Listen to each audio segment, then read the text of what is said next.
Alive. Isn't that grand? Hello. It is a Sunday night speciale. Special. We don't do Sundays very often here on the Inquisition, so we are doing a Sunday. Hello, good evening. Willkommen, bienvenue, welcome, come on in, as it were.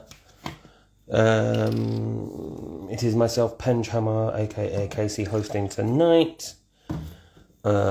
Dunkelosaurus might be running a bit late because of a grandchild issue. Shall we say? Yes. And our special guest tonight is a returning guest on Dark and Wings, aka Ems. Please forgive the sound of running water. It's important to remain properly hydrated throughout the course of your live events. So, lemon squash, juice of champions. I hope you are all doing well on this Sunday eve. Looks alright out in South London tonight. Yeah, that'll do, isn't it? So, yeah. How are we all doing? Please remember, do get involved in the chat. And make yourselves heard, get involved. Like the official Inquisition page, which is the __ Inquisition _ because Dunk loves a underscore.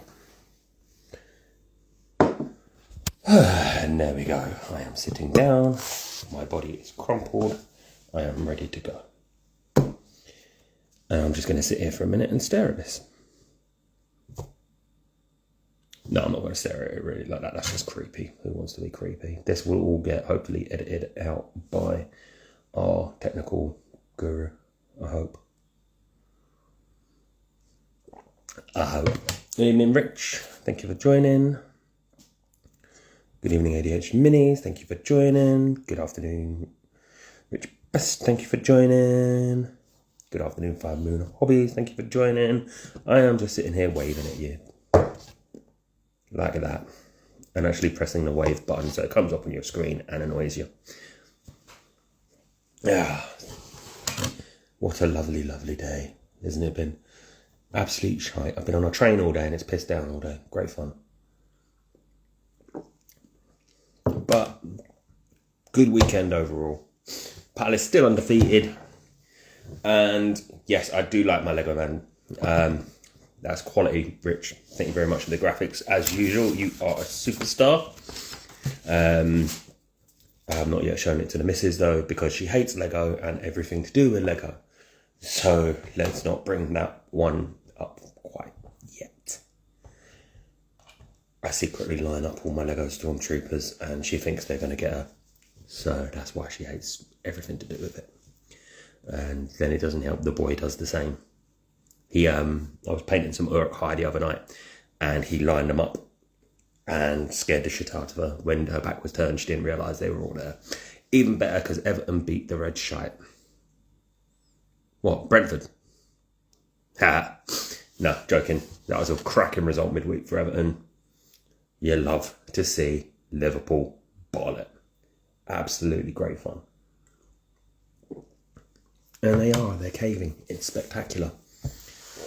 It is absolutely spectacular. Salah and Klopp arguing on the side.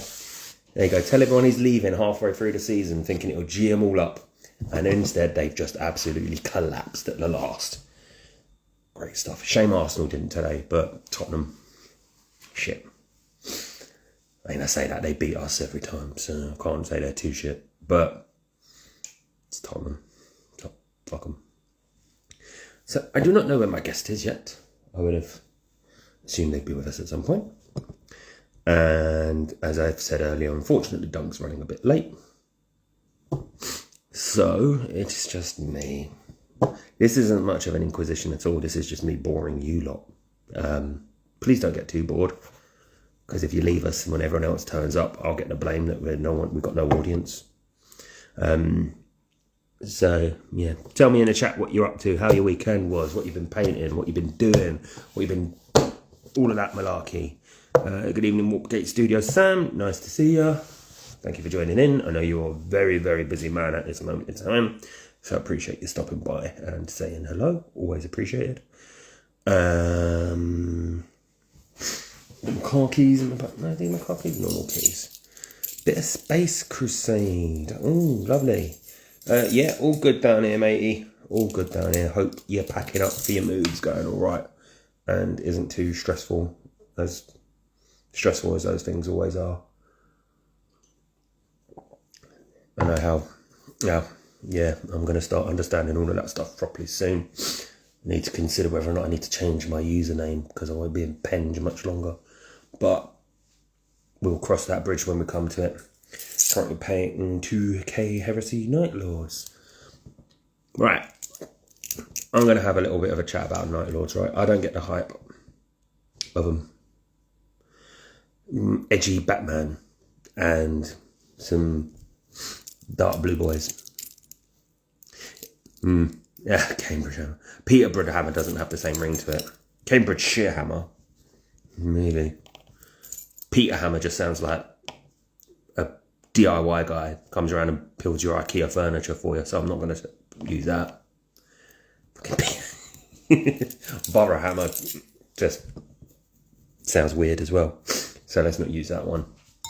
Yeah, Night Lords, don't get the hype, but that's just me. You say you can't take that boy out of Penge, but traditionally I'm not even from Penge. I'm from, I can't even call it a town. It's basically a high street 3 miles away called Thornton Heath. That's where I've lived. That's where I grew up. And if people think Penge is rough, Thornton Heath makes, well, Penge compared to Thornton Heath is like comparing Knightsbridge to anywhere else in the country, really. It's just grim. High Street. Yeah, there you go. Call it a High Street Hammer. That'd be a good name. Come do Hammer on the High Street. And here is our other. Hopefully.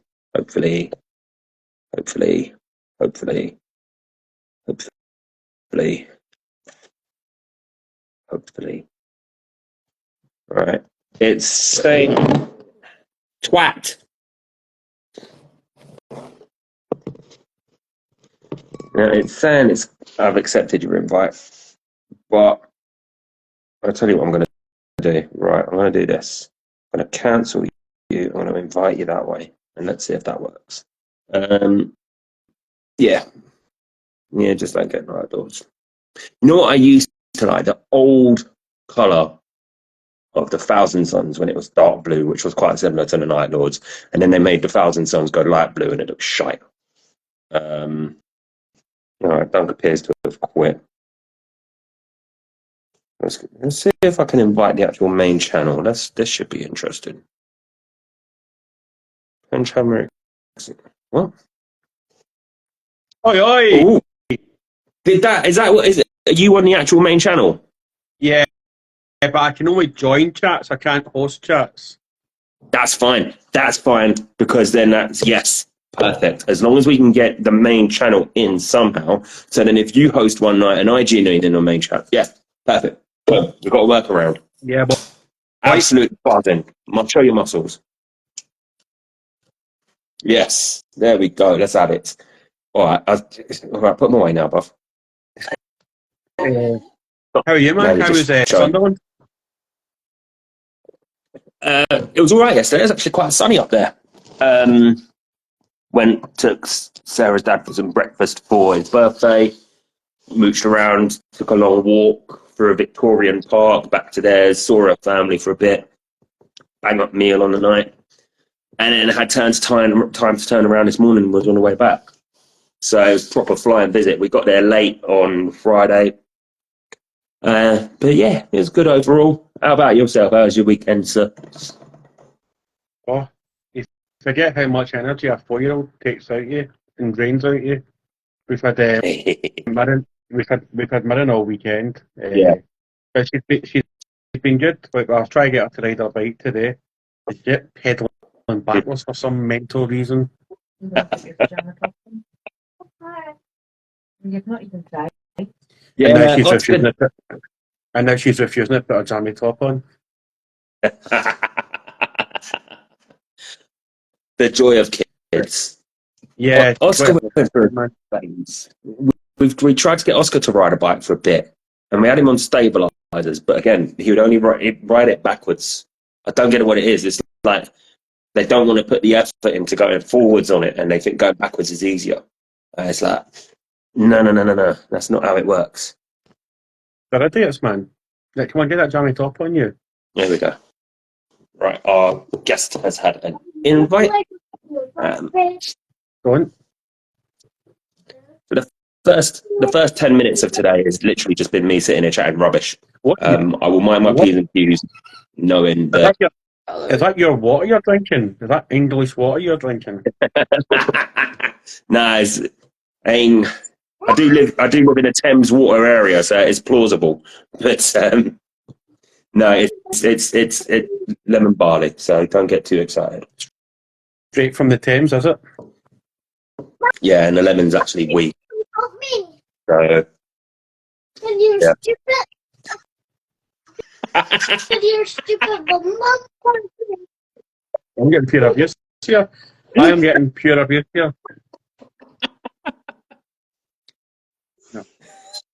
Only on the Inquisition will you hear kids giving adults abuse. It's beautiful. Ems came in and is now gone.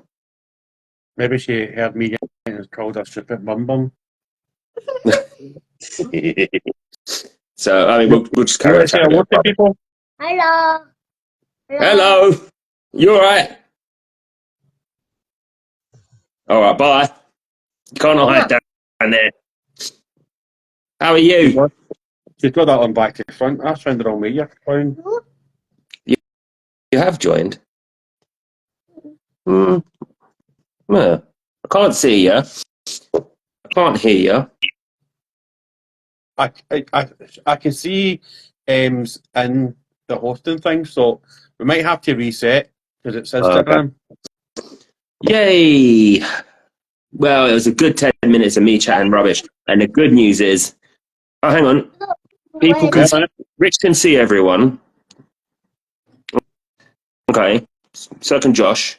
But I can't hear Ems. I can't hear Ems either. Can you see me on the video? I can hear you now. We can hear you. Can hear you, can't see you in the video. But let's face it, it's Instagram. There's always going to be something wrong with this pile of crap.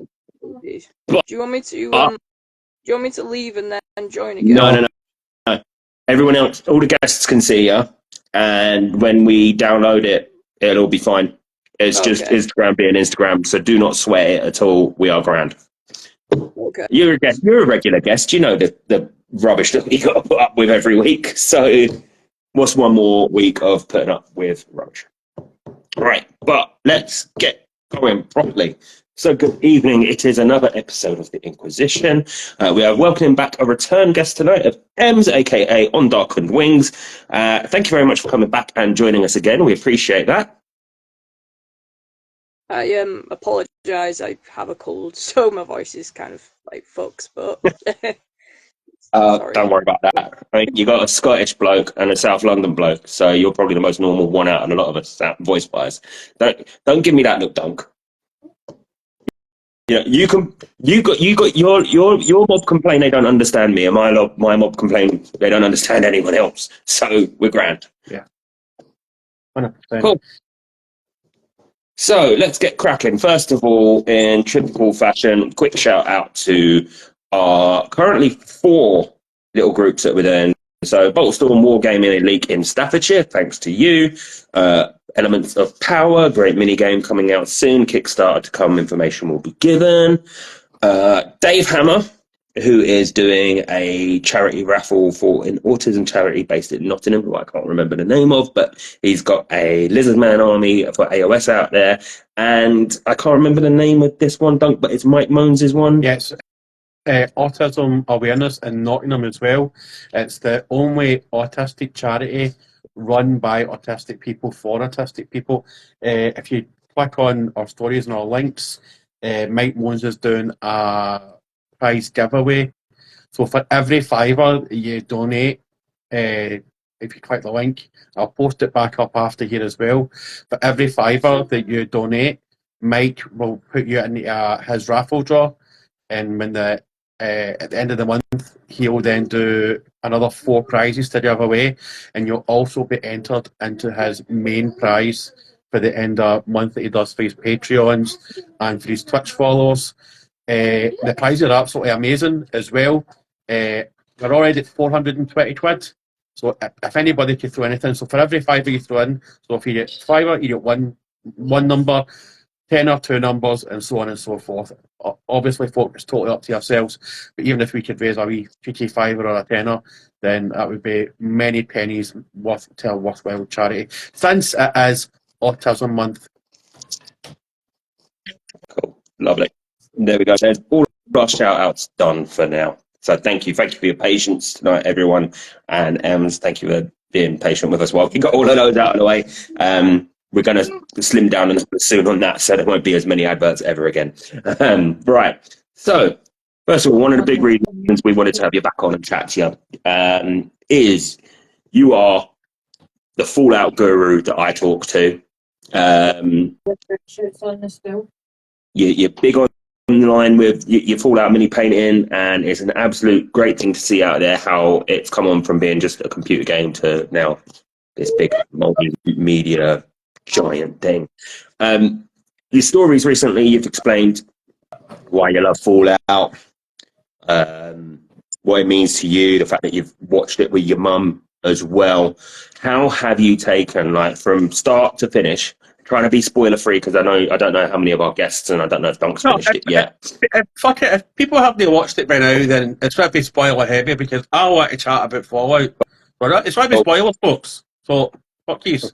If you don't like it, fuck off. How have you found it all? What was your highlights? Yeah, I've enjoyed all of it. I think 8 episodes was just enough, and I liked the ending. It concluded everything at the end, which was great. All the storylines were concluded. I like that it kind of subverts your expectations, because it kind of pokes fun at some of the storylines if you have played the game. So obviously, like Lucy, one of the main characters, she goes out of the vault to find her dad, and obviously that's similar to like Fallout 3. And I thought it was cool they did that, but then kind of completely changed it, because obviously her dad's an asshole, without like spoiling it too much for people. I thought that was a really, really cool point. I love it's from the 3 kind of characters' perspectives, so you get different people's like viewpoints on the wasteland. So you get like Lucy, who's like very naive. You get the girl who's been around for 200 years, and then you get Maximus as well from like his perspective. So it's cool to have that, and I'm kind of glad they didn't just base it off characters from the game. They've actually expanded upon the universe, which I think is great. That's something I wish they probably would have done with the Halo show, rather than doing it about Master Chief, because he's the main character, but he's like a very vague concept. Yeah. Whereas with that, I think like with the Halo show, I think they should have like done it about like another Spartan, or like another like ODST character or something like that. So I'm really glad they did that. I think overall it's been a really, really good show. I was really, really pleased with it. Considering I'm a huge fan, I do have to say I did like it. Really impressed by it, and I'm going to spoil it slightly, but I'm very excited for season 2, because it's going to be hopefully set in New Vegas, or have some elements of New Vegas in, which, you know, is a huge thing for people. So I think it could be done right. Obviously, there's a lot of people who are a bit funny about it, and they'll always hate it. You know, like whatever, like something they like gets adapted into TV or film. There's always people who are going to be like, I don't like it, you know, always negative about it. But I mean, the fact that it was kind of a game which went bankrupt in the early 2000s to like being now like a major TV show is really cool. But you've both seen it, haven't you? What did you kind of think of it? Did you enjoy it? Or I like during watching it, I was obviously messaging you about it, and I was sort of saying that I dabbled in Fallout 3 a bit. So seeing from the start, venturing out the vault, got to find my dad. Yeah, straight away. Easiest way into it, really, isn't it? Just the way they set it up, really rapid, and just give it what seems to be a comfortable storyline. And then they just went, actually, you know what? Off we go. I liked how real world it all felt. It wasn't too CG heavy. Yeah, that's one thing I really Right. Yeah. Yeah, they could have just filmed the whole thing in a green screen, and they didn't. They took you out. I read something with Walton Goggins the other day where he's saying that a lot of the desert scenes were filmed in an old abandoned diamond mine in Namibia or something, which didn't know, and I think that's a brilliant little thing to do. There was one bit that actually I will say on the setting that annoyed me is that you see them, they're walking through the wastelands, great.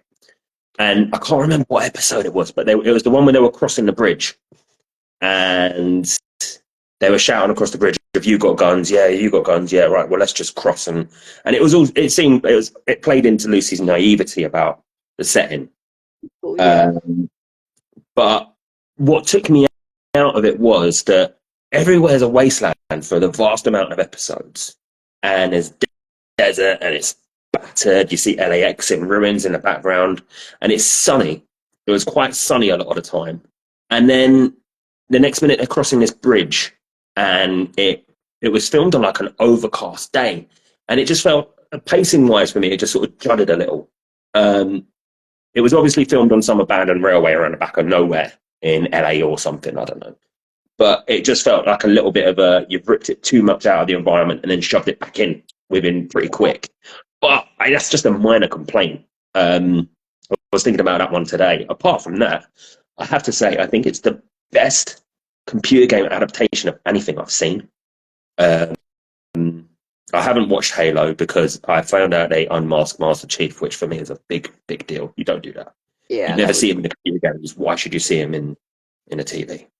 But another thing I didn't really like was one of the few things, there's little like niggly things. One of them was the cars in it. Yeah. They didn't actually use the cars from the games. The cars in the games have more like a Jetsons vibe, whereas they just kind of used like 1950s kind of classic cars. That's just one little like minor thing. Yeah. You mentioned as well that it felt a lot like Westworld in terms of the way the structure is and everything, which yeah, I definitely all thinking back at like Westworld. Now you've said that, and Walton Goggins' character, the ghoul, is very similar to the cowboy guy in the Man in Black. But so there's some little niggles I have with it, but overall the structure of it was good. The characters are good. I think I could see them doing more stories with it, or even like down the line doing spin-offs with like completely new characters, because it's kind of like an infinite kind of thing you can go with, and all the different vaults and all the different things, and there's so much we've not seen yet. I mean, we've not seen any Deathclaws yet, we've not seen any super mutants yet, we've not seen, the Enclave we haven't seen yet, so there's loads of things to go with. Yeah, it hinted at the Enclave with the dude running away with the dog, didn't it? For like, you got 30 seconds of that, and everyone saying, "Oh, the Enclave have set a bounty." I've obviously done my research on it all since then, and I'm probably going to buy 76, I think, to play, because I know that's still discounted on Xbox. I get paid on Tuesday, so I've reserved 20 quid for it. But I think, apart from my niggle about Westworld, I think that's more the fault of the series creator than anything else, because it's just a nice, easy structure. Yeah, exactly. And it's not the worst of things, because the first series of Westworld was banging. Loved it. Just a minor niggle, like you say. Dunk, sorry, mate, we've been rambling. What do you think? I was trying to say a couple of things. 76 is free in the Game Pass. If you have the Ultimate Game Pass, it's free on that. Yeah. So I get the Game Pass. I use that. If you are going to play 76, I would definitely take advantage of Fallout first at some point, because you'll end up running out of stash space. And obviously, me and your Xbox, so pick me up and I'll jump into your world and help you and stuff on that as well. Now, on the bridge, right?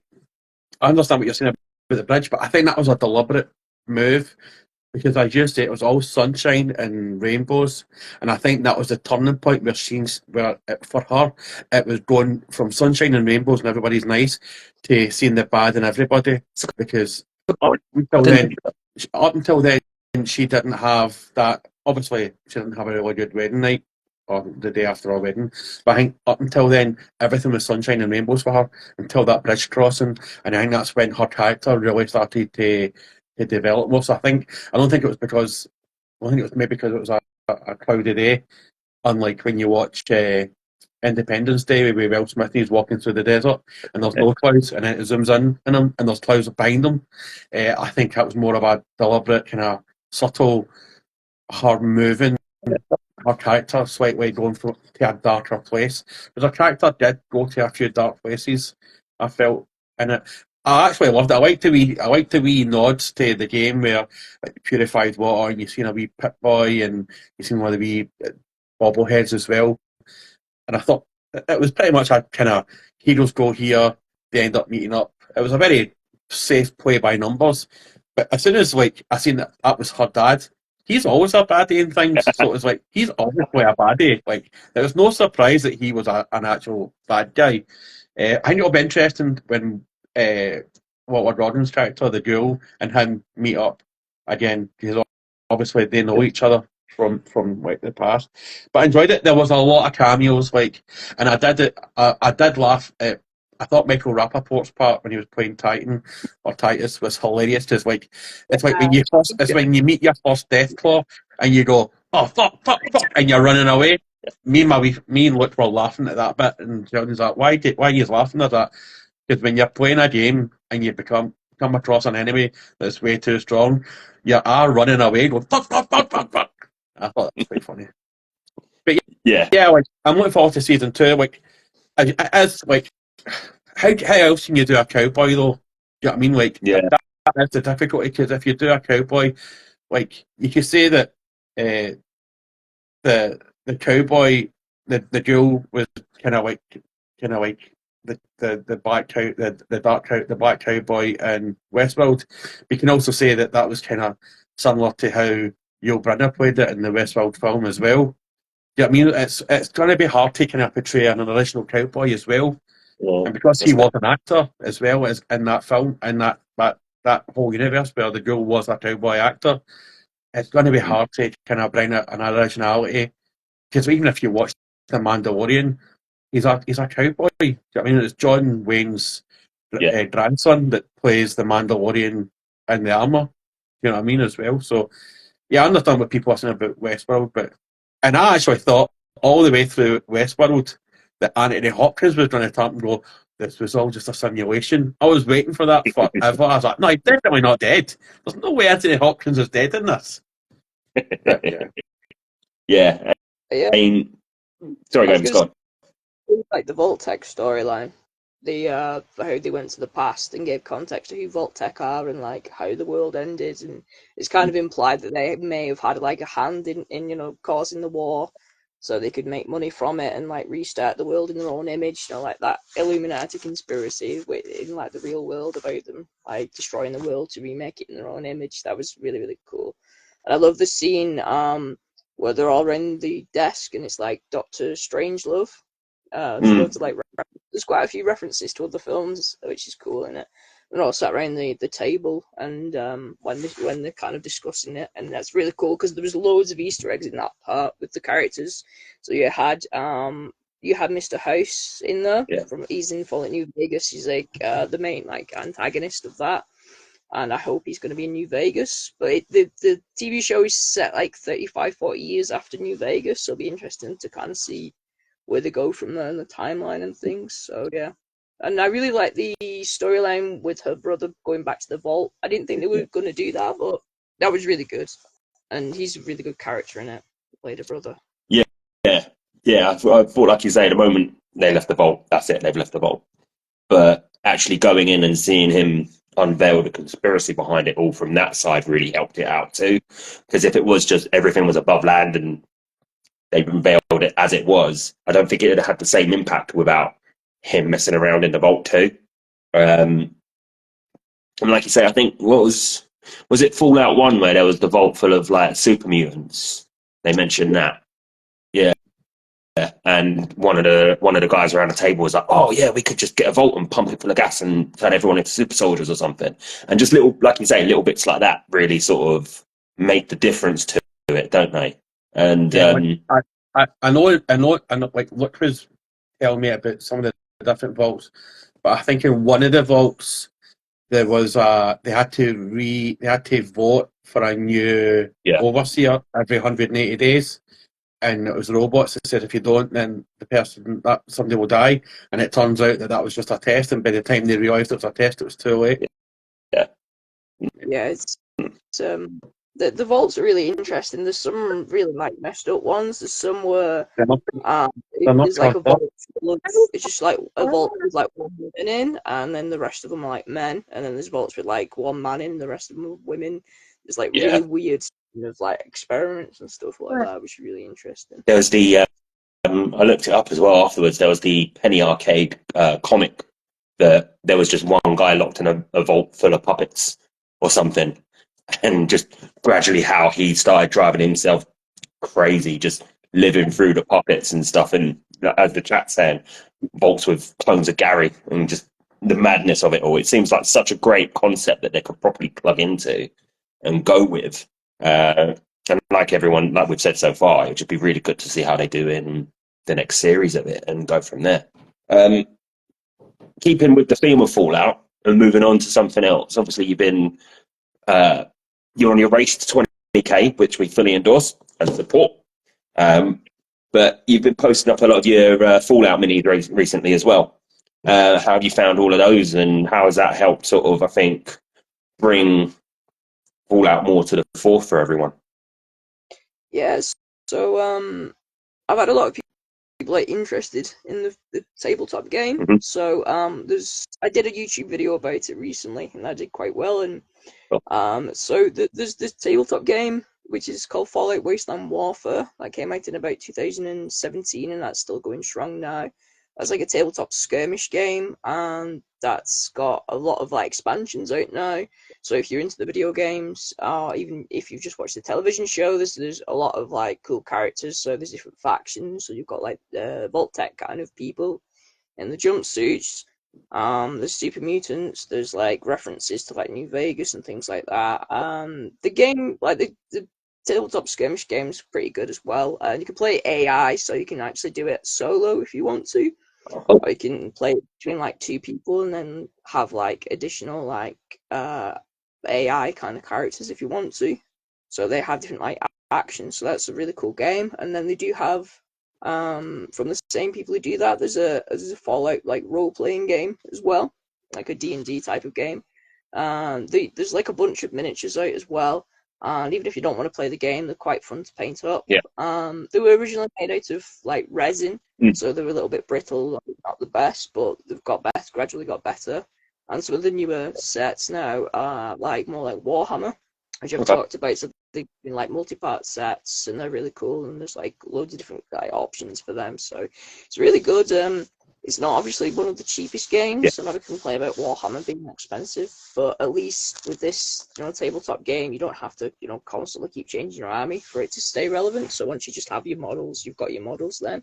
So you don't need to spend like thousands of pounds on sets and stuff. It's only like, you only really need like a couple miniatures and models to do it. So it's a really good game, and I've seen a lot of people get more interested in it and seeing it.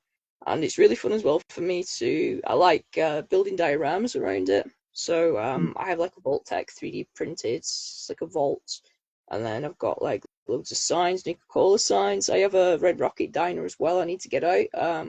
That's like a full set I have, so I'm going to try and get some pictures with that. But yeah, it's been really good. The TV show's definitely got a lot of people interested in the tabletop game, but also just in the video games in general. I think it's like the #1 selling game at the moment, Fallout 4 or something like that in Europe. So that's been really cool. So definitely, got more. I bought Fallout 4 again myself, and started. And I tried, because I got to the point in Fallout 4 where you know the way you have to pick your faction. You get to a certain point, you either have to go Brotherhood or.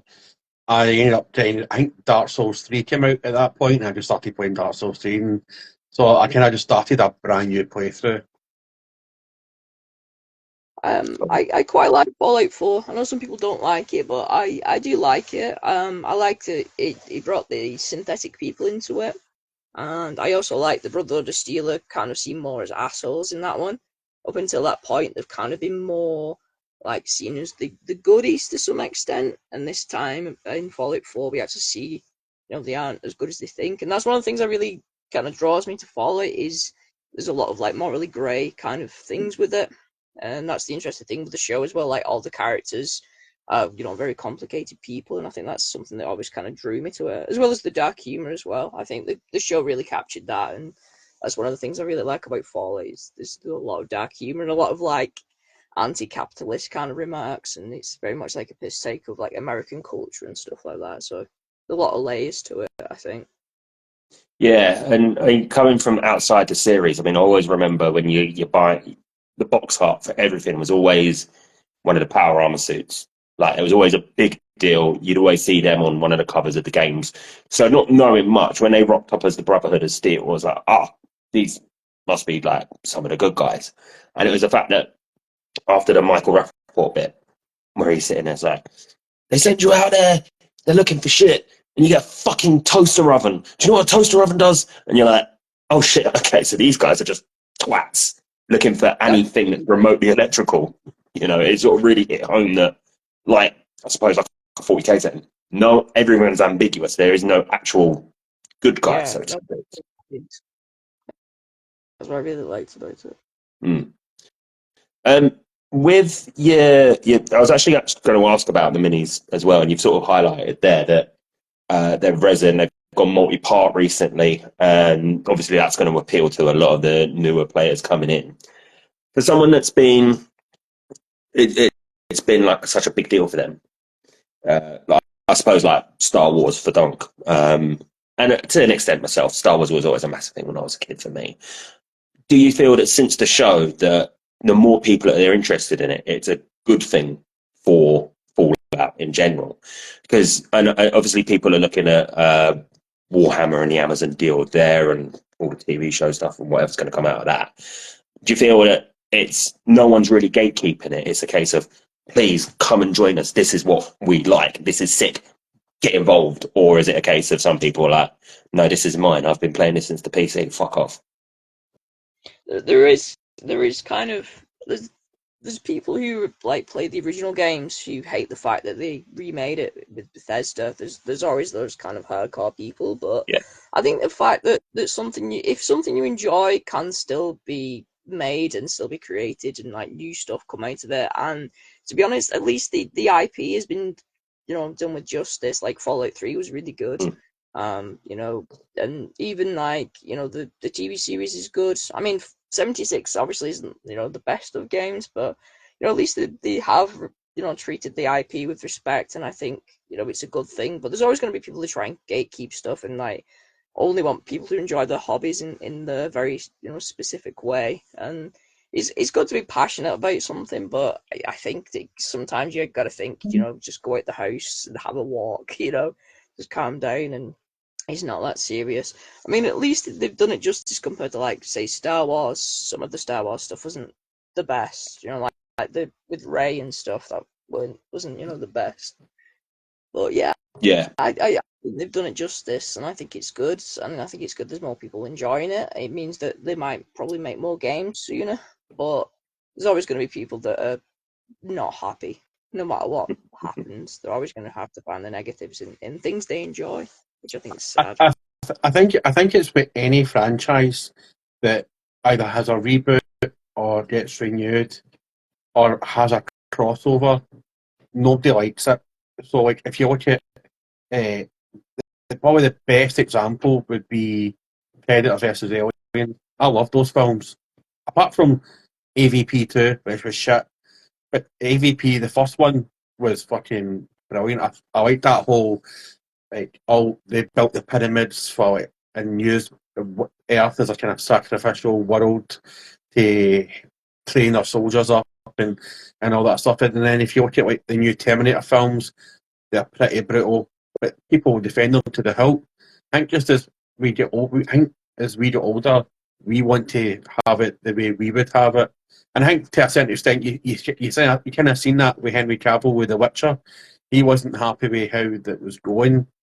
And then the same as Game of Thrones, because they ended it before George R. R. Martin any that people hated it. But I guarantee you, if George R. R. Martin had ended the books like the TV series, nothing would have been said because that's what George R. R. Martin done. But he told him how he was going to end it anyway, and I think he went on record saying, if you look back through the books, the clues were always there, and who was going to kill the Night Lord. Because the clues were always there, and he told the other two how the show was going to end. I just think people get so attached, and I'm guilty for that myself. Like with Star Wars, that you want it the way you would want it, and not how other people ended up making it. I don't think that's a bad thing sometimes, but Oh, no. it's just about our own expectations more than anything. Yeah, And that's a big deal across everything. Like, life itself, it can be shit at the best of times. So we disassociate our lives into our little fantasy worlds, and then when they don't go the way that we think they should go, it's like another kick in the teeth. But they're not ours, really, are they? And I think that's the way I've sort of realised it with Star Wars now. It's not for me anymore. It's for my kid, who's now interested in. He wants to watch them all. exactly. It's for kids. You know what I mean? It's for kids. Like probably the best form of gatekeeping I've ever seen that really did split a lot of people down the middle when it first came out was when they cast Katie Sackhoff as Starbuck in Battlestar Yeah. Galactica. People were going mental for that. Absolutely insanely mental. Not because they changed the lore of who the Cylons were, but they changed Starbuck to being a male from a female to a male. Like that was the big upset that, you know what I mean? And like even Doc Benedict, who played Starbuck, had a say about it. But I think Katie Sackhoff was a route Starbuck, which she was just basically a Larry Block. Do you know what I mean? Like she was just a person who, and I thought her character was right. I love Battlestar Galactica. I've watched it like 1,000 times. Yeah, But I really like the reboot. Starbuck's like one of the best characters in that for me. yeah, Nah, come Mike, on. Give it credit where it's due. The best character is Fat Lee Adama. Yeah. He goes away and end the one series. He comes back the next series, he's clinically obese, and then he's skinny again the series after that. It's like Fat Mac in bloody Always Sunny. It was just so unnecessary, but so hilarious at the same time. But that's my 2 pence on that. Sorry, go on. But see the reason he went to be Fat Mac, right? Was he wanted the whole cast to be fat because he said that if you watch any TV show,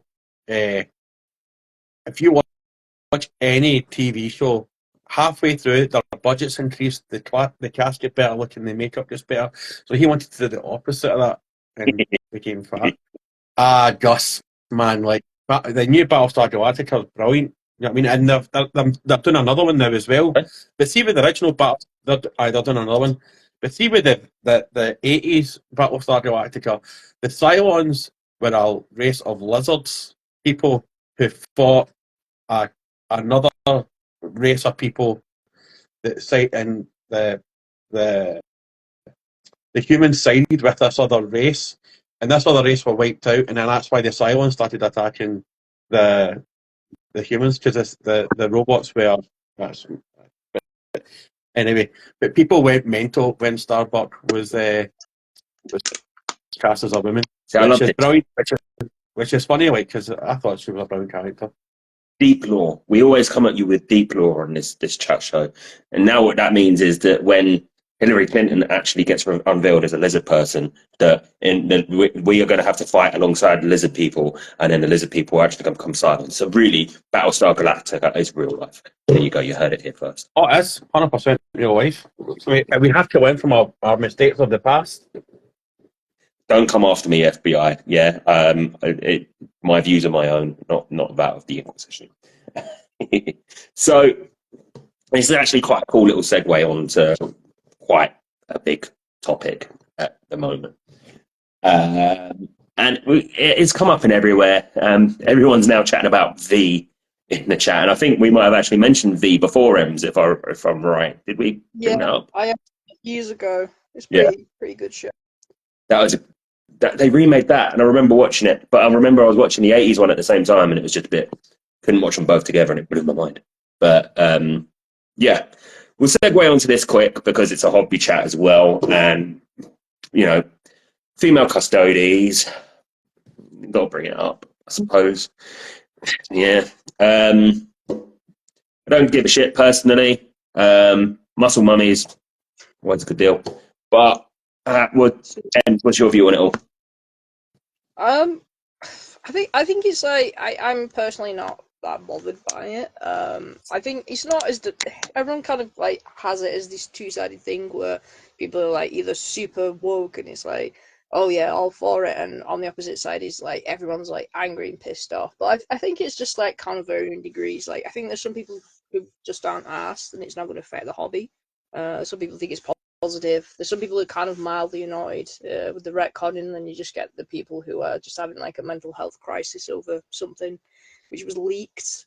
I mean, the thing with it is though, I mean, it was a leaked paragraph from the upcoming Custodes Codex, Yeah. so we don't really know the full context of it yet. We don't know if it's going to be like given more detail and like given more like reasoning why this is a thing which has happened. And the other thing is all these kind of conspiracy theories and stuff about, oh, it's because the Amazon show's coming out, oh, it's because of the shareholders and stuff. And it's like, well, codexes are like written like years in advance anyway. And even that as well, about 5-6 years ago, there's a tweet by Borden Densky or whatever his name is, one of the Black Library authors, and he even said himself like they have kind of pushed to try and have more inclusion in terms of this, like with custodies. So it's not like a new concept, and it's not a new idea that this was going to happen. I can understand a little bit of people's annoyance with like the retconning, but at the same time, like I said, we don't know the full context of it, and there's nothing to say otherwise in the law this couldn't happen. There's nothing like overtly said, like, because it's not the same process as Space Marines, so there's nothing to say it couldn't happen. I mean, I'm personally, I'm not too bothered about all Space Marines being men. For me, that the fact that all Space Marines are guys, it just kind of adds more into that like dystopian elements, and they're supposed to be made in the Emperor's image type of thing. So that's never really bothered me. And the funny thing is, obviously, there used to be women Space Marines, but they just kind of retcon that out. And so there's always going to be retconning and things changing. I remember when like Warhammer Fantasy was discontinued, there was people like literally burning the miniatures and stuff, and now look at it now, they've come back with Warhammer Fantasy. So I understand people being passionate and stuff, but it gets to a point where some people need to kind of go outside and have a think about themselves, because I always hate this idea that diversity is a bad thing. And it's not. It's bad writing is a bad thing. I mean, just because you like add women characters or more diverse characters, it doesn't mean it's going to ruin the thing. I just think a lot of the time it's bad writing and people shoehorning stuff in without actually doing the writing good. It's like the all women remake of Ghostbusters. That was shit. You look at the Star Wars, the new ones with Rey and weren't that good. But that's a case of bad writing though, and just randomly rebooting stuff that didn't need to be. I mean, there's a lot of great shows and stuff with blooming characters. I mean, we were talking about Silo a couple of weeks ago, and Silo's a really great show, and that has a main woman character in it. And I just think I don't really understand people's like how aggressive people are about this now. I mean, it's like if Alien was made now, would people like lose their shit and say, "Oh, look, it's a strong female character. Why do they always do this?" And that movie came out in like 1979. Yeah. And there's loads of examples of that. I mean, like George Romero cast loads of black people in his movies, so they came out in the 70s, and there's loads of examples of like diverse characters in stuff like years ago. I just think lately, I do understand in one way, like I said, that it does feel like some board members and stuff just like, oh yeah, just shoehorn some diverse people in. But then they don't actually write it good. They don't actually get somebody in who's like, they don't get like a black writer, or they don't get like a woman writer in to write those characters. They just get whoever's there and they write a shit storyline. That makes sense. But yeah, it doesn't bother me too much. Just want to jump in here. just want to jump in here a wee minute, right? Because I want just a couple of things I've seen in chat and a few things with Star Wars, not right? Orcs, to Richard, orcs are a fungus, right? So see when an orc Yeah, dies, they're like the trophy mushrooms. They're a fungus. So when they die, they launch spores into the atmosphere. They were made by the old ones as just a weapon to combat the Necrons. So when they die, deep lore. So when they die, that's why it takes forever for a planet to get rid of orcs, because they grow under the ground. So they don't have gender really at all. They don't procreate. Remaking the lore to appeal to the woke crowd has only been done to pander for money. The issue is that not a the issue is with that not a custodian is female. Well, you're kind of right, and you're kind of, I would agree and disagree with there, Dvorak, right? And my reason being, right, in the first edition, there was a ultramarine who was part elder, part human, and now that's been totally wiped out. Right. That elders, humans and elders can't procreate. Also, there was also a part in the lore, I think it was like second or third edition, up until then that knights were only run by males, and then somebody in GW went, well, that's fucking stupid. And then we have females that can now run knights. Titan. When it comes to Star Wars, right? I think there was two things that I think really annoyed people about Star Wars, and this is my main gripes. Rey never took any damage. If you look at Anakin and Luke, they lost limbs. They're like, Rey never really, I know she died and then Ben brought her back to life, but up until then, in the first two films, she never really took any damage. And the other thing that was really annoying for a lot of fans is that if you watch back the trailers, it points to Finn being a Jedi, Yeah. and they had this really great opportunity to have a stormtrooper who was force sensitive, turned his back on the Empire, and then Ryan Johnson hadn't even asked how the first film had finished and had just made Finn a comedy character. It was a complete waste of John Boyega's time, I believe. But like, lore can change and everything. Do you know what I mean? Like Star Wars lore. Remember when Star Wars went from Legend, the stuff that we all read until it sold to Disney, and then it went to Legend. People were raging, but they're now starting to take Legend stuff. For example, Grand Admiral Thrawn, Revan has been mentioned. The Roa 2, that was all mentioned in Legend stuff, and it's now starting to transgress over. But Bane. Bane was the one that started the Roa 2. Like, he was a Dark Lord of the Sith, and realised that the Sith would never become anything because of the amount of infighting that they did, and then there was this big massive fight, and like a lot of Jedi and Sith died at that time. But like, lore changes all the time. It's not to pander to people or to the woke crowd. It's because I'm pretty sure, for me, I used to make a joke of female custodies, right? But if my granddaughter wants to paint a female custodies or paint or make up a female marine chapter, why not? Like, the Space Marines are the strongest, as well as the custodians, are the strongest humans faction. So why can't we have a woman who's going to be a Primarch? And I guarantee you, the two Lost Legions, I've been saying it for a year now, boys, their females are coming back to protect their daddy. And that's what I'm going to say for the next 10 minutes. Yeah, there you go. You got it back in there. Yeah, I'm just. Apologies. I just get sick of like woke and pandering. It's just bollocks. It's like, would you go up to, like, for me, it's kind of like you said about that. So if you have like a daughter or a niece or whatever, and they see like a woman custody character, and they think, oh, this is really cool, I want to get into Warhammer now, type of thing, you know. And then you get some like grown up, like 40-year-old guy like going to, no, you can't do that, it's pandering, what the hell are you doing, you're ruining my hobby. And it's just like this young girl who's like, oh, I just want to paint these miniatures and do this, you know. It's, I don't understand the outrage of it. I just think it's people overreacting, and I understand people being passionate, but when it gets to the point where people are putting these really horrible, hateful comments on the internet and just getting really like angry over this, it's just, I don't understand it. I just think people need to like reprioritize what's important in their lives. That's something that's going to, you know, ruin the hobby for them. Just don't paint women custodies. Most people who are getting angry probably don't even collect custodies. So, you know, what does it do to ruin your hobby? I don't understand it. It's silly, and I think people are overreacting. Yeah, It's not like some spiral into like depravity or whatever. It's just, I don't know. It's just such a minor thing.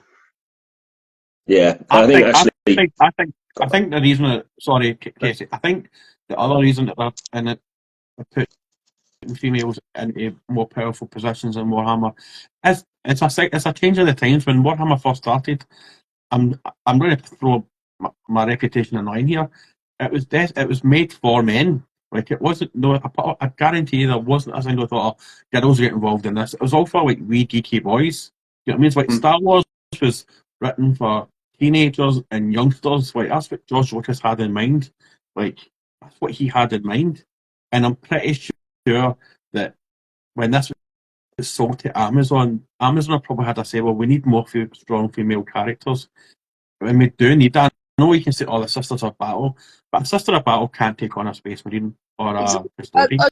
The thing that pisses me off is well, you have Sisters of Battle and all this, yeah, but they're not like the same. It's like saying, why should we have Space Marines when we've got Imperial Guard? When the Space Marines, well, there's different factions and different characters and stuff within the 40k universe, within the Imperium, and also like you said though, it's not the same thing. The Custodians are the most powerful thing, so to have like women represented in that is quite a cool thing, I think. Yeah.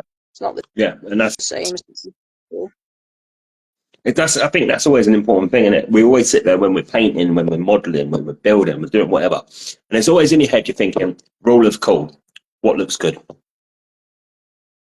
And like Doug said, who are we to turn around to our kids and say, "No, you can't do this because this is what was written 30, 40 years ago," and tough. It's just shit. I'm going to apologise right now because I made the decision to try and eat a curly whirly while on a live stream and completely forgot that I've got my camera on the whole time. So I'm picking toffee out of my teeth like some sort of dog. And I think it's time we get a bit lighthearted now, especially because we've been in a dark place with it's a stupid thing to like everyone getting so fussed about. It's such a big deal over nothing, really, isn't it? So let's get a bit white-hearted. I was just going to say one last thing. I was just going to mention, I kind of do feel like headcanon is slowly kind of being lost, and most people just stick to the lore all the time and like to treat it as like a historical game when it's a make-believe thing. It's like people don't create their own characters or kit bash or anything as much as they used to. Get really like caught up in having to do these characters as they are in the book and having to do them as the box art. You don't have to. You can paint them and do them however you want. You can do it however you like and make your own stories up and things like that. So yeah, that's a good point. I just want to say at Gus the Hut as well. I'm looking forward to the Brotherhood of Silly Walks being introduced to the Games Workshop. Imagine that, a bunch of guys with Silly Walks like John Cleese approaching you in battle. Oh, that would be a hilariously brilliant. A secret wing of the Inquisition. You can only be in it if you walk like a yeah. Maybe we should take that a bit up. Yeah. I'm still eating a bloody curly whirly, for fuck's sake. Right. Everyone knows we get a bit silly on here. And I feel like since we've had your last on that our line of... I'm really sorry. It's fucking curly whirly. It's such a stupid idea. Pies. I think we talked about pies last time, didn't we? Yeah. I don't think we talked about pies. No. Not with him. I feel we've missed out. You've been in the chat when we've talked about pies. What is your best pie? Go. It sounds kind of not nice, but it's called a butter pie, and it's like potato and onions and sometimes cheese in a pie, and that sounds like a lot of carbs, but it's also really nice. My missus has them, but she doesn't call them butter pies. I think she just calls it potato pie. It's like what the northeastern variety of like what you have. But I was going to say, like, I'm from Wigan, which is infamous for pies and for the World Pie Eating Competition. So we do have a lot of pie shops here, and I'm still gutted that Greg's stopped selling pies. They just sell pasties now, don't they? I don't think they actually sell pies anymore, do they? I think you've got to hunt for them. I know in the northeast they still do a corned beef pie. Yeah, I've not seen any for a long time. They used to, years ago, they used to sell them, and then they stopped selling pies in Greg's. And is it the Wigan kebab? Is that the thing I'm thinking of? Where it's like Yeah. the pie and the mushy peas. Yeah, and gravy sometimes, and it's like on a bam cake. Yeah. Do you see that? And it's part of you from being that you're from Wigan. Do you see that and cringe and think, Jesus, well, this is what the world is going to think of us? Or you're like, fuck yes, Wigan, go on. No, I'm definitely proud of that. I always say though, I'm not proud to be English, but I'm kind of proud to be from the Northwest. There's a lot of kind of cool stuff and historical stuff. I mean, even like George Orwell, wrote a book about us, and he was in the library as well. He did a lot of research there, and I think he was writing 1984 as well at the same time. So that's really cool. So yeah, I've got a lot of. I mean, a lot of people kind of have this like backwards view of us sometimes, but you know, there's some cool history here, and like Ian McKellen's from here. He's visited a few times. He's a really cool guy. So yeah, I do like my pies. I think I understand what you're sort of getting at there, because having gone back to the northeast today over the weekend for the first time in a long time, like you go through certain bits of it and you sort of like you cringe, like Hartlepool. I don't know why I always cringe when I go through Hartlepool on a train, and it just feels like, oh, this is a bit shit. Never really set foot in it, but it's just judgment from someone I know who's come from, like his family came from there in the past, and he's always like, it's shit, it's grim, it's horrible, it's like this, it's like that. And I think sometimes that does like certain places no favors, does it? No, and you know, it's considered like the borough, so there's like a lot of different towns and stuff like part of it. I mean, even Lee's a shithole. I'm gonna just put that out there. You ever been to Lee? And that's a place where all of like the business and stuff went abroad to like China and things, and that's very, very like economically deprived, and that's a very not nice place to go. But Wigan itself isn't too bad.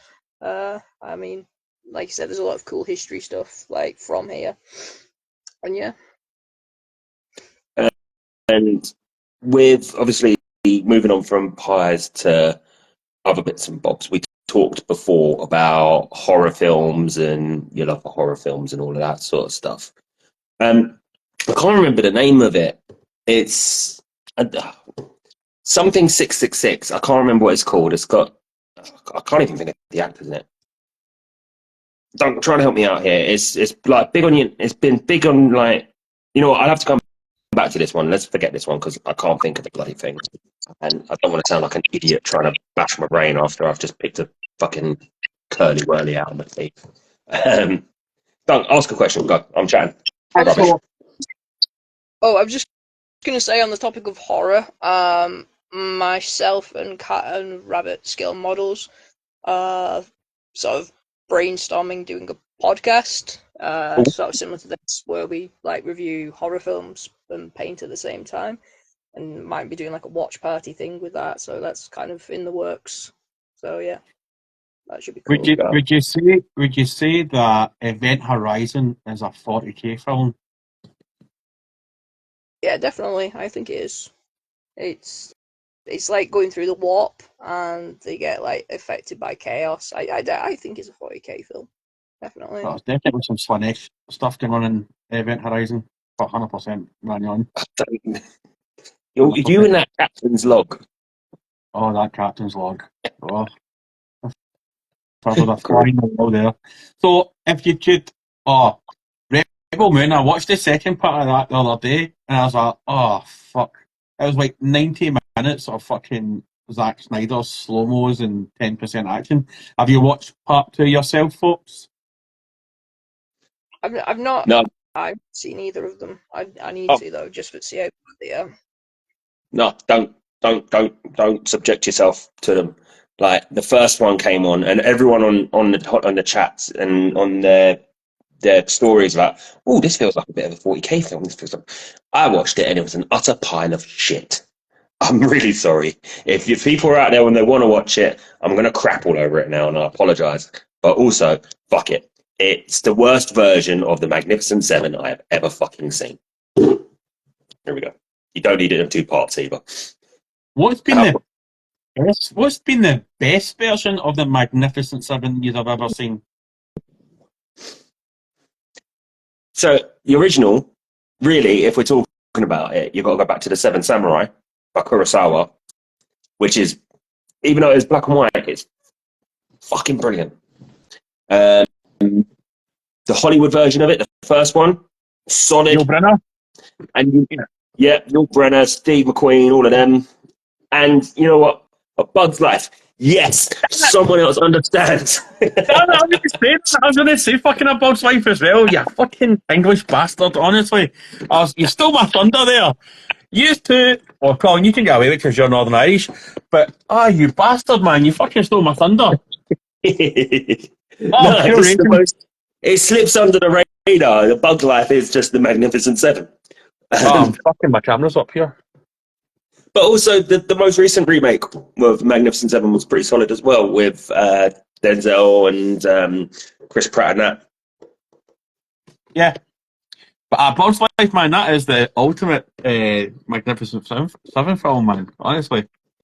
Oh, you bastard. Yeah, you don't realise it when you watch it the first time that it is, and then you think back. Yeah. Oh, bastard, man. Absolutely hating it, you fucking did that. Oh, you bastard. Cheers for reminding me that comment in the chat. Appreciate you. Sorry, the rolling things here. Where were we?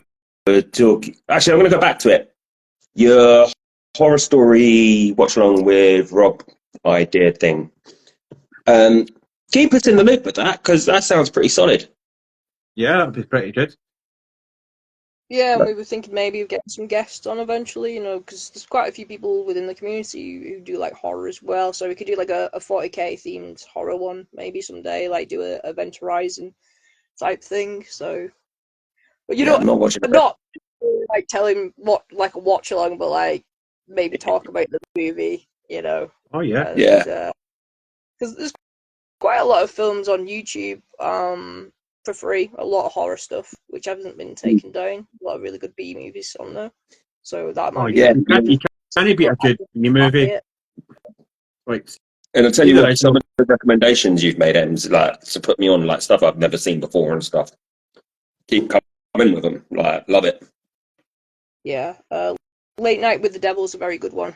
That's just come out recently. That's a really good indie horror film. That's really. Is that the one I'm thinking of, where it's a chat show? Yes, a little bit like Ghostwatch, if you've ever watched Ghostwatch from years ago. Yeah. It's very found footage kind of style. It's set in the 70s, and it's really good. It's really, really good. I must say, And see the first season of American Horror Story? That was savage.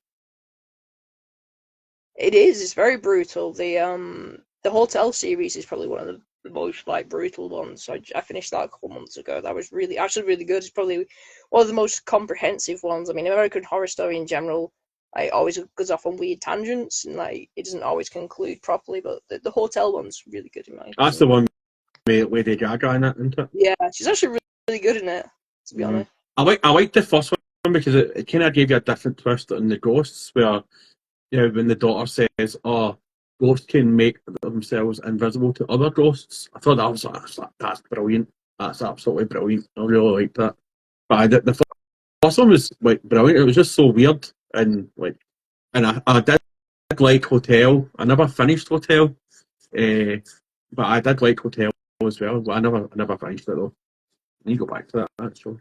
Which was the one with Famke Janssen in it? Was that Hotel, or am I thinking of something else? Who? I'm not sure. There's not many of them. I think there's 10 seasons now, isn't it?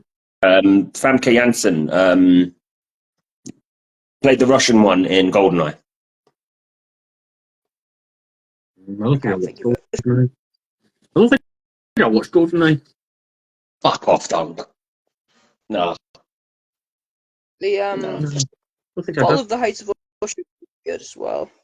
Yeah, that is good. And I've tried to get your man Raoul Cooley on. I've tried messaging him about 1,000 times because he's a big Warhammer buff as well.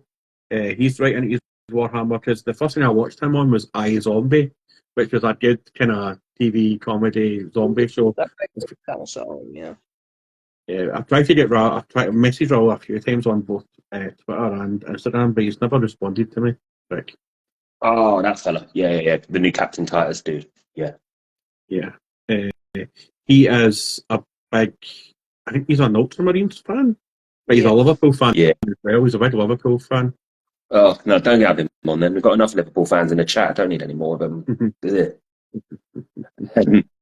Anyway, original with Vincent Price. House on the Haunted Hill. Is that what they're chatting about in the chat? I can't see. I don't know. I ain't got my glasses on. Yeah, She was really good. If you haven't seen So it yet. what else have you been watching lately? I know obviously you mentioned Late Night with the Devil. Anything else that sort of stands out as any recommendations for ourselves? I watched there's a couple good ones, just like I said, knocking around YouTube. So I watched Serpent and the Rainbow, if you've ever heard of that one. That's a pretty creepy kind of horror film from the 90s. There's a really good one called, I can't think of the name of it, but I'll post it to my stories. I think it's called Streamer or something like that, and that's a found footage one. It's about this like disgraced YouTuber, like cancel culture got to him, and to try and like get more like views back again, he goes to this like haunted house, and it's him with like a camera and camera setter in this like haunted house, and it's good. It goes a bit like schlocky and silly towards the end, like very Evil Dead 2-ish, but that's a really really good one. I think it's called Streaming. There's a similar one as well, which is more of a thriller. That's called Spree. It's a similar vibe. It's about this guy who's trying to do anything he can for views. So he just like asks people to tell him what to do, and that kind of escalates and gets more like messed up as it goes along.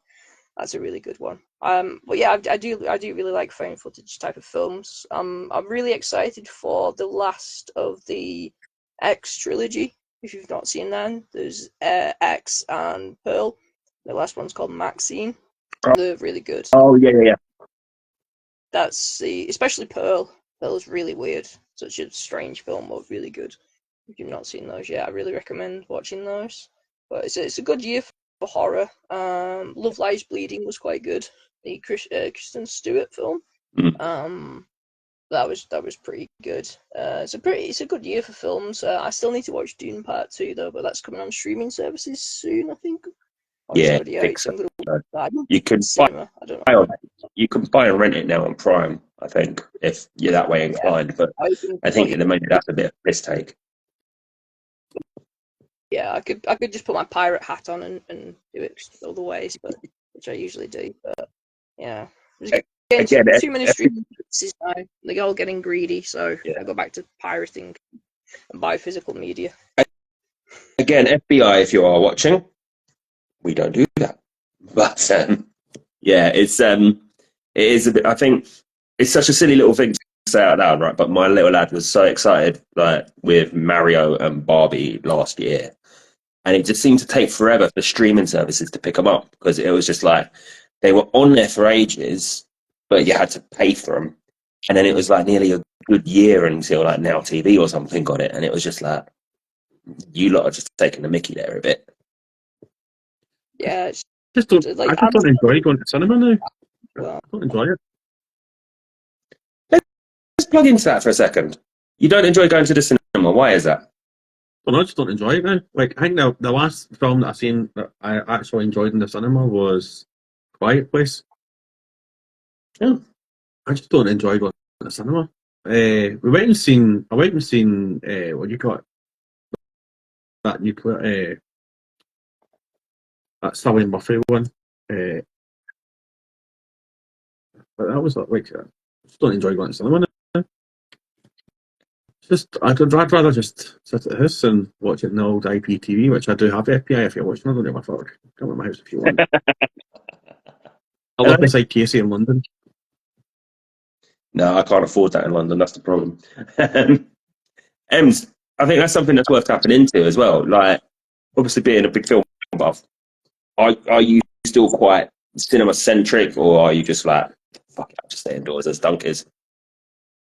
Yeah, I mainly watch a lot of stuff at home. Unless it's something very particular I want to watch at the cinema, like, Dune or something like that, where it's more of an experience and it's enhanced with that experience. Whereas if it's just like a run-of-the-mill film, I'm not that arsed. I'll just like watch it at home because I watch a lot of stuff when I'm painting anyway, just like in the background. So I usually like just have stuff in the background playing. But yeah, it just depends on the film. Most of the time, I'm not that bothered about kind of going to the cinema. And a lot of stuff I watch anyway isn't like super like mainstream. So like usually it's like you'd have to go to these very specific cinemas, like these like smaller kind of indie places. So some of the stuff like that I'd be going out of my way to go to, and it costs a lot more money. So it's easy to just watch it at home. But yeah, stuff like Dune and things like that, I always think are better at the cinema. Definitely. Yeah, I think I love the cinema. I try and go when I can. Just because for me, growing up, it was always like a big deal. Like you're getting taken to the pictures, ooh, and you go like Wimpy or bloody Burger King beforehand, and it was like a big deal. It's a treat, and I still kind of like that about it. Like, we try and take my lad to the cinema as often as we can, just because even if it's just like a shitty kids film, it gets him out of the house and it helps him concentrate on stuff. But I just feel like there's a little, it must be like nostalgia for me. I think that it's the ritual, isn't it? Yeah, I'm just kind of gutted my local cinema closed like a few months ago. Yeah. But yeah, going to be reopening it, so they're going to be actually bringing it out more like an indie cinema, hopefully. So they're going to have like the nice couches and stuff in it. So it's going to be more of a pleasant experience, because that kind of put me off as well, because it's not like a great cinema to go to, and you're paying all that money and getting like crap sound quality and screens and stuff. So Yeah. hopefully it's going to be done in IMAX as well.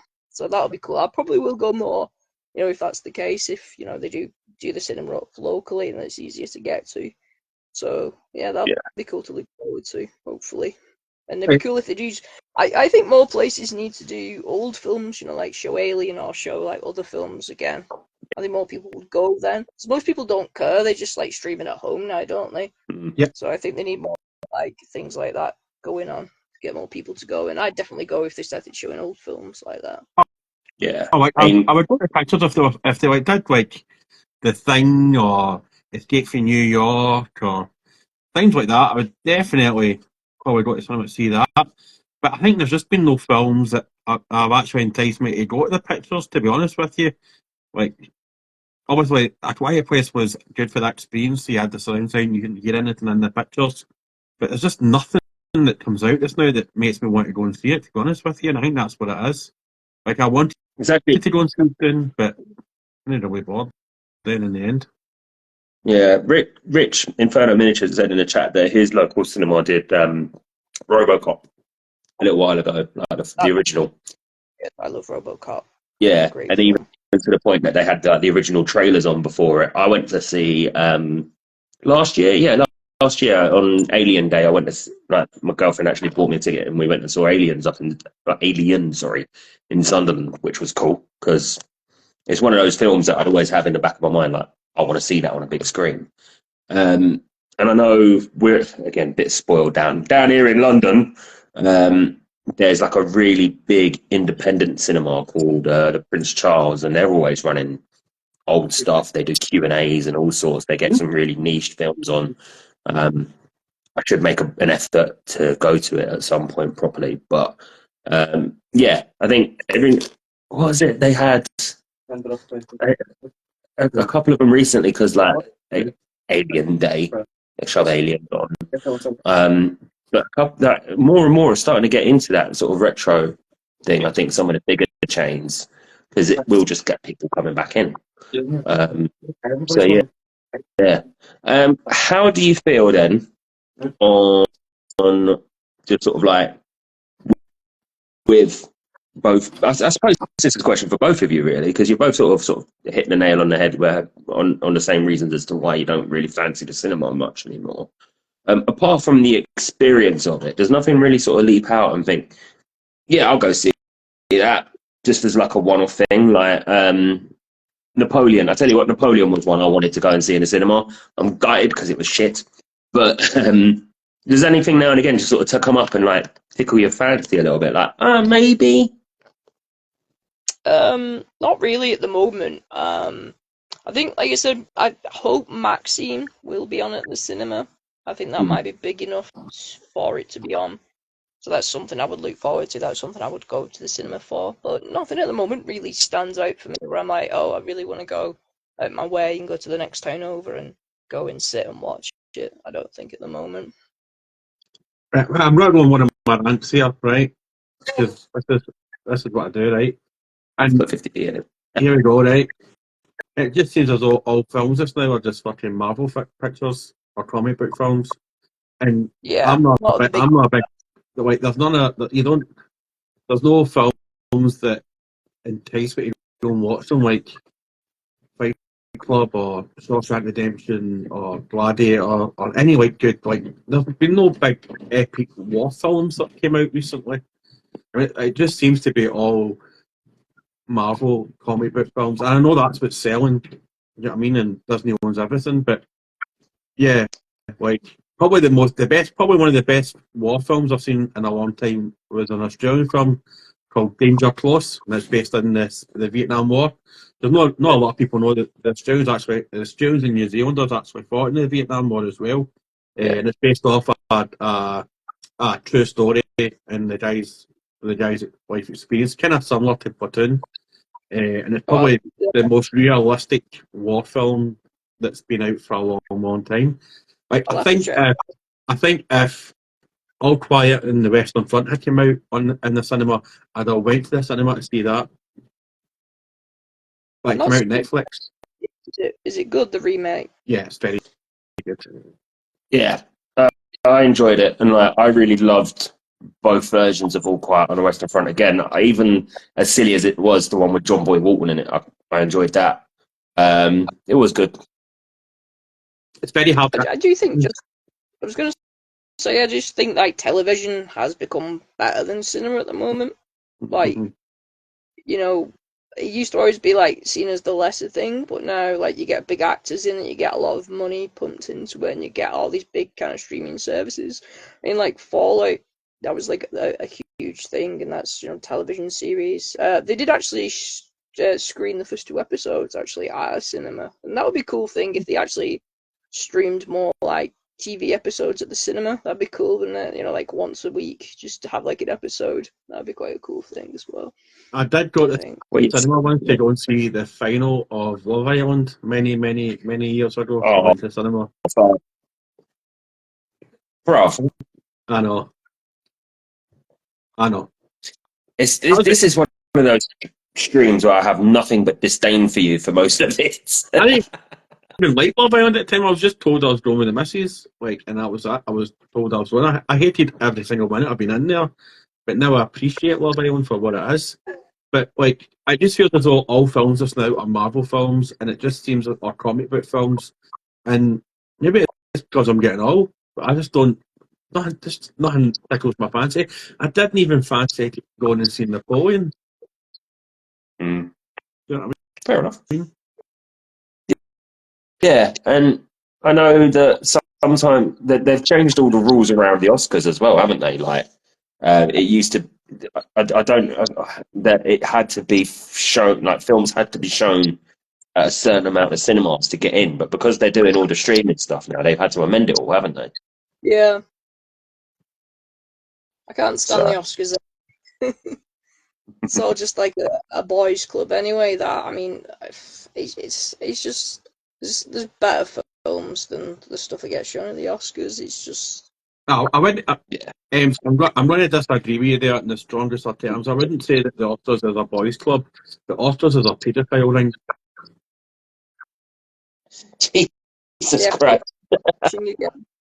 Yeah, just Hollywood in it's just gross, to be honest. You know what?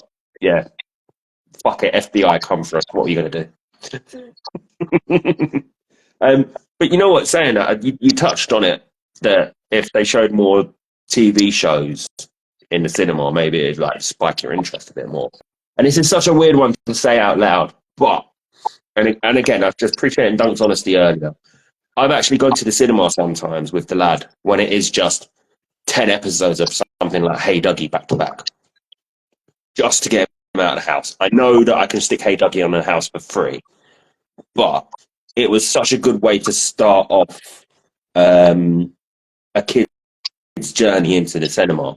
Like, loads of episodes of something like Peppa Pig, Hey Dougie. What was the other one that we still watch it now? Ben and Holly's Little Kingdom, sick cartoon. Can't speak about that highly enough. But yeah, we do it with kids, and I think maybe you guys are right. If we can just shove a couple of episodes or something into the cinema, might be a win-win. And I know actually one of my local cinemas, they can hire it out for kids' parties, and you can just shove an Xbox on it. Oh, that's cool. Which I've done that. I hired a cinema for like a bunch of streaming lasses. That was horrendous. I think they wanted to watch Twilight. I think they wanted to watch Twilight as well, which made it even worse. Oh, Oh god, Twilight's oh terrible. Jesus Christ. yeah, Ren and Stimpy at the cinema. There you go, that'd be a good one. Fucking love Ren and Stimpy. What's been one of the best experiences you've had at the cinema? I'm going to tell you mine's first, right, before it goes out my head, right? Mine's was when I went to see South Park Bigger, Louder, Uncut. I seen it in the cinema when it was at the end of the run. I was home for doing one of my tours, and I must say, I laughed from the beginning to the end. It was one of the best cinema experiences. It just, I didn't realise it was. I liked South Park, but I didn't think they would have the life to do it for a whole film, and they just did. I thought that was fucking one of the best films I've ever seen in the cinema. Go on, Ems, you do yours, because I know mine, so let's hear yours. I really liked Dune Part 1. That was great because I watched that in IMAX. That was really, really like cinematic and immersive. And I really liked the Bob's Burgers movie. I watched that at the cinema, and it was an empty cinema, and it was just like us, and that was really fun. Just because it was completely empty, you could sit wherever you wanted. Just brought our own food in. I thought it was just a really fun experience, because sometimes you go to the cinema and that kind of puts me off when it's like super busy sometimes, and there's just people like not actually paying attention to the movie, and it's like teenagers being dicks and stuff. So it's nice like when you can go to a cinema when it's completely dead. I think we used to do that a lot at uni. We used to like go to like the latest showing that there was in Liverpool, and just watch whatever like horror movies were out or whatever, and that was a great experience because usually it'd just be us or like a couple other people, and I always like that. I always like when cinemas are empty. It seems very antisocial and not the point of going to the cinema, but it's always like a nice experience, I think, when it's empty. So there's been two in the chat that I mentioned before I move on to mine. Rich Inferno Miniatures talking about The Matrix in '99. I didn't actually go to see it in '99. I could have gone. I was the right age. I didn't, and I kick myself for that to this day. We got Collins Painting Adventure who's saying that a friend of his hired out an entire cinema to watch Jaws for his 30th birthday. I think that's pretty sound because, like, the older you get, like I'm 40 in a couple of months, and I'm getting everyone like, "What do you want to do? What do you want to do? Do you want to go out? Do you want to do this?" I'm like, I don't care anymore. Something like that's actually a pretty good idea. But the two things, one that you've just touched on, Ems, about people being dicks in the cinema. I'll come on to that in a second. The standout cinema moment for me, and this is Fast and Furious 6. Oh my god. It's the bit where Jason Statham pops up in the end credit trailer, right? I have not seen a cinema go batshit mental when Jason Statham smashed into Han Solo's car and he pulls them over like that. Dominic Toretto, don't know me, but you soon will. Everyone went batshit mental, and it was fucking great.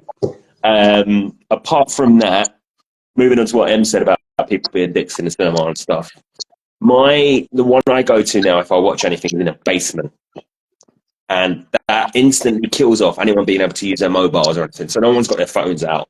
No one's got an excuse but to watch the film. And it was during Dune 2. We're sitting there, And one of my mates, like, I've heard someone go, for fuck's sake, like 4 rows are down in front of me. And my mate sitting next to me is an absolute, he's biting his knuckles, trying not to burst into hysterics. He's jiggling away, he's rocking the whole row. And I'm like, what's wrong with you? Calm down. He was like, that geezer just dropped his Coke really loudly. And the fuck's sake was the bloke's picked his Coke up like that. The lid's fallen off and it's gone all over himself. So sometimes it's worth it for that sort of stuff. But yeah, it's I'm really sorry to like. This has been really unveiling, I think, as an episode of the Inquisition, because we've learned so much about each other doing this. If I could rent out a cinema, I wouldn't tell anybody what the film would be, and I put something on like Cannibal Holocaust or like Salute, and just lock the doors. That's a good idea as well. I think that's pretty cool. My mate, I've never seen Jaws. Really, I'm petrified of the film Jaws. Even the music, I can't. Like, I've tried watching it, and I've tried watching it from the start, and just before it grabs the woman's legs, I'm done. I have to turn it off. It's the music and everything, and that's why I'm scared of water as well. Petrified of water in case sharks and eat me. We talked about this before, me and you, and it's like one of my mates is the same. But because of Jaws fucked him up and he won't go in the sea. He'll go in a swimming pool, but you try and get him in the sea and he's like, nah, fuck off. It's like, come on. We live on a tiny island in the middle of like the coldest set of waters in the world and you lot are worried about sharks. I mean, global warming, yeah, fair enough. But come on. Yeah, I've played Resident Evil. There was a shark that bought my fucking mansion and I shit myself. I wasn't expecting that bastard. I was not expecting that bastard. Jesus, it's a good job you weren't in the Navy then. I was going to say, I hate spiders. As much as I like gore and like horror and stuff, I hate spiders. Like, an irrational fear of them. Like, if it's when they crawl and you don't know where they're gone, like, type of thing. But like, eight-legged freaks always freaks me out. It's a great movie and it's cheesy, but it's always like creepy for me. And like in video games as well, when there's like giant spiders in it, I'm like, for fuck's sake. Especially in Baldur's Gate. There's a giant one in Baldur's Gate 3, which is horrible. How did you survive the Lord of the Rings then? Because that's got some stupid spider in it as well. Yeah, Sherlock. Yeah, that was not nice. and wasps, man. See wasps? Nah, I'm done. Like when my wee fella was like 3 or 4 months old, a wasp flew into his pram. I ran away for the pram. I'm not scared to admit that. Waving my arms about, going, wasp, and like my wee boy is like 4 months old. Do or die, son. This is what's going to make you a man. You know what? I'll open up as well. Fuck it, I'll open up and here's one for you. Ladybirds. Can't fucking stand them. No, right? I'll tell you why. You always used to see them when you're a kid. And everyone's like, oh, they're colourful, they're spotty, aren't they cute and shit? And it was the first time I saw one fly. Because the shell pops off the back, yeah? And it opens up. And I wasn't expecting that. This thing's just opened up like a car bonnet. And these things just popped out of it. And I was like, oh, fucking hell. And it flew off. And ever since then, they've shit me up. And if one comes near me, it's like, no, fuck off. Bees I'm fine with. Wasps I'm fine with. If a fucking ladybird comes near me, I'd freak out. Is that why you don't like a bug's life? No, I like A Bug's Life. I didn't say I didn't like A Bug's Life. But that's fine. That's a computer-generated ladybird. It's not going to try and fly in my mouth. But it's fucking... Nah. Oh, they're cute. See, that's the other thing with A Bug's Life, right? It's the ladybird. And they're like, oh, look at the little ladybird. And it turns around, it's like, what are you fucking looking at almost? And, it's... So funny. Yeah. It's like sea wasps, right? I found out recently about wasps that come the end of summer, right? The queen wasp cuts off her pheromones, right? They all but about 5 or 6 of her favourite fucking wasps.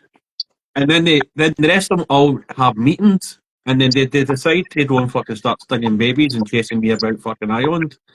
Is it hit list, man? Like, Al Qaeda with black and yellow jumpers. Honestly, I would leave a room for a wasp. So basically, the Wasps are the original Love Island.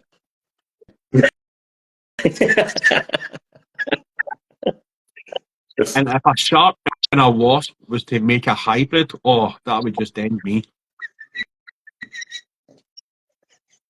Imagine that big flying set of teeth with a stinger. Oh, so Does it have to go back into the water every now and again because it dehydrates? I imagine like I'm doing my wee doggy pad and my feet are just touching the ground and no more, and then I just hear it buzzing and then it dives underwater and then the fin comes up. Oh Jesus! The water would be definitely brown and golden round me anyway. I think we've lost. I think we've lost Penge. You think he's getting attacked by a ladybug as we speak? Fucking Wasps! Wasp shark, honestly, I have dreamt that. A wasp shark hybrid. Oh, sir. And it has to be a great white shark. Like tiger sharks, no. Bastion sharks, no. It's a great white shark because that's what Jaws was a great white shark. Like I've watched what do you call that stupid shark film? No, not Sharknado. I'd never watched that. Oh, oh, Sharkfly was a bit dodgy. That was a bit dodgy, but that was a bit dodgy. Anyway, great white sharks. Jaws? No, obviously not Jaws. What's the other one? I can't remember the other one. There's like 3 sharks. They inject one of the sharks with intelligence and it swims backward. Yeah, I can watch that. That's fine. That's not great white sharks. That's tiger sharks. And Meg's alright because they're extinct, hopefully. You don't like Jaws, the theme music? No, I don't like it. What's the Meg, the last Jason Statham shark film, the Meg. Have you seen that? Oh yeah, that's not a great white shark. That's a megalodon. It's a megalodon. You got to love Jason Statham. For a guy that used to be a fucking mediocre Olympic diver to being top tier action hero, he's got it made. He's done well. It's Guy Ritchie, isn't it? Yeah. Yeah. Feel sorry for Ems. We've actually just taken over Ems. I don't think Ems has spoken about 20 minutes. Sorry.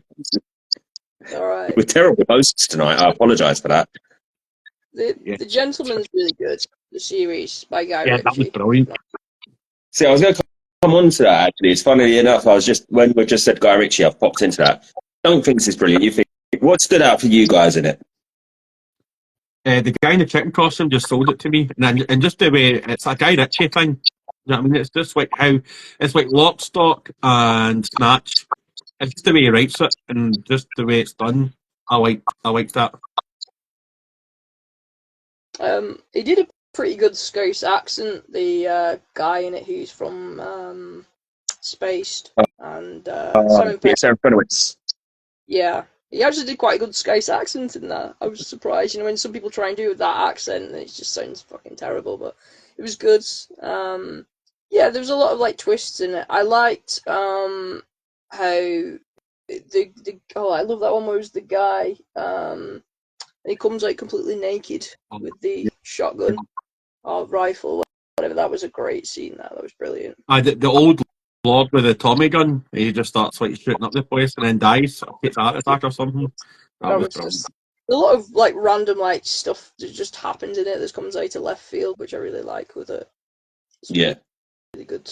I didn't mind it. I really loved the film The Gentleman. If you haven't seen that, go watch it. It's the same concept. It came before the series, but it's fucking solid. And whenever people mention Peter Serafinowicz, I can't help but think of him when he was in Black Books. I love Black Books. It's so good. Him on the phone to Fran, just top tier fucking TV. I always think back to the story that he told about when he got to do Darth Maul in A Phantom Menace, and he thought he was getting this amazing gift off of George Lucas, and it was a really, really cheap gift he got. I always think back. You should YouTube the story because he tells a funny story. Yeah, we'll give that a look. Cool. Right. I tell you what, we've taken up enough of your time this evening. Ems, thank you very much for coming on, and I apologise that it's just been me and him chatting and you jumping in every now and again. Terrible second episode for you. But I do appreciate it coming back on, especially because you've got a cold. Other guests would have fucked us off. And you know what, the fact that you're willing to come back on, you're willing to soldier on through it, love you for it. So a couple of other things then, just to touch on for yourself. Where this is towards the end of the show, take a minute to promote what you've got going on. So like I said, I'm trying to push it to 20,000. So if you don't follow me already, try and push me 20k if you can, because I'm constantly posting content and miniatures and memes and stuff. Other than that, I have a line of t-shirts out with war dollies on. You probably see the artwork on my page, so there's t-shirts and stickers if you want one. Other than that as well, I do 3D printing, so if want some prints doing, and as well in the works potentially, like I said, with cat or rabbit scale models, Rob, there might be a podcast coming out of that, so Cool. I'll keep you kind of posted. Yeah, Do keep us posted on that. Bang up for listening to that. I will also say, while we've been chatting, you didn't mention it just there, but I got an alert for your YouTube as we're chatting away. So don't follow Ems on YouTube, please do. And selfishly, I kind of hope that you don't hit 20k so you can keep posting every stuff every day.